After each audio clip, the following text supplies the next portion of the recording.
Good morning, everybody. Welcome back to another morning word. For those new to this is where I share a couple-minute video, really to share for my own personal Bible study. Why? Because I wanted to share the things that have taken my life from here to here.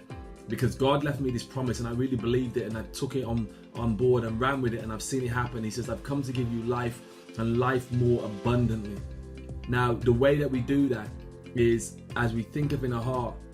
So, as a man thinketh in his heart, so is he. So I couldn't remember the words there. But that's what God says. As a man thinketh in his heart, so is he. So if we can think like God, there is no valley that you can't come through, and there's no mountaintop that you can't reach, because there is nothing that is impossible for God, which means that there is nothing that is impossible for you. I truly, truly, truly believe that. So let's get into this. Today's scripture inspiration comes from the book of 1 Samuel, which is the 9th book of the Bible, and we're reading from chapter 30, verse 3 to 6, and it reads this. When David and his men came to Ziklag, they found it destroyed. This is where they were camped by fire, and their wives and sons and daughters had been taken captive. So David and his men wept aloud until they had no strength left to weep. Go on to verse 6. David was greatly distressed because the men were talking of stoning him.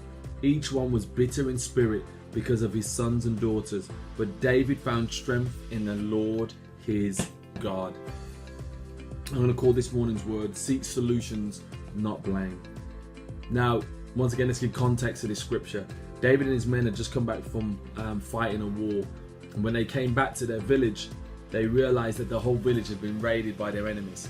Their wives had been taken, their children had been taken, everything had been raided, areas been burnt down. And you imagine at this time, this is an incredibly tough time for the soldiers. You can imagine coming back, you've won battle and you come back to see your family and you see that it's all been destroyed or it's all been taken away.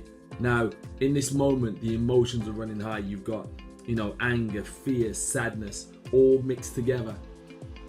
And at this time, the men decided that they would turn on David. They wanted to kill him. They wanted to find someone to blame. They wanted someone as a scapegoat. Okay, who can we blame for this? Okay, well, it's him. If it wasn't for David, we wouldn't have gone to war. If it wasn't for David, we would have been here looking after our families. So they were looking for a scapegoat to the point that they were prepared to kill the very leader they've been entrusting their lives with for the last couple of years. Now, David was different. David didn't look for a scapegoat. David went to God for an answer. He says, I don't need a scapegoat. I don't need someone to blame. David thought process was, I need a solution. How do I turn around this solution? And he was able to do that. Now, a lot of us, when we look at our lives, when everything's crashing down around you, when things are not going well, the easiest thing to do is look to blame. Oh, it was this situation or this person or this scenario, and the reason I'm not winning is because of this. Instead of going, actually, I'm not looking for a scapegoat. I'm not looking for anyone to blame. I need a solution.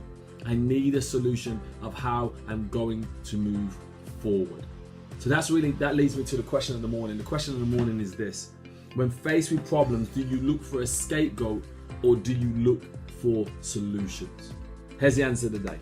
When faced with our problems that we've just mentioned, doesn't matter if it's financial, relationship, health, whatever problems you're looking for, don't look for someone to blame.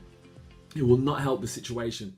It will just make you feel like more of a victim, and no victim ever succeeds. Seeking a solution to the problem would be a better use of your energy. So instead of complaining, go say to yourself, okay, how can I get out of this situation? How can I make the best of this situation? How can I move forward? That's what you need to be asking yourself.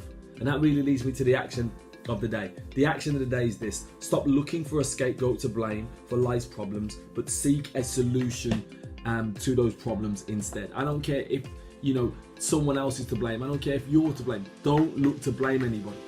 Just seek a solution, my friends, and then you'll see your life go to whole new levels. So God bless you. Thanks for joining us. As we always say with Gen Hope, God's gift to us is life. What we do with that life is our gift back to God. Please subscribe to our YouTube channel where you get these videos Monday to Friday on Gen TV, but also obviously other inspiring, motivating and empowering videos to take your life to the next level. So God bless you. Please share this with one person. I've got to say this on every video. I don't care if you don't share the video per se, but share the principle. Share the principle of not seeking someone to blame but seeking a solution. Because if we change one person's mindset to think like this, we would change a community. And if we change a community, my friends, we will go on to change the world. I truly believe that. So God bless you, and see you soon for another morning word.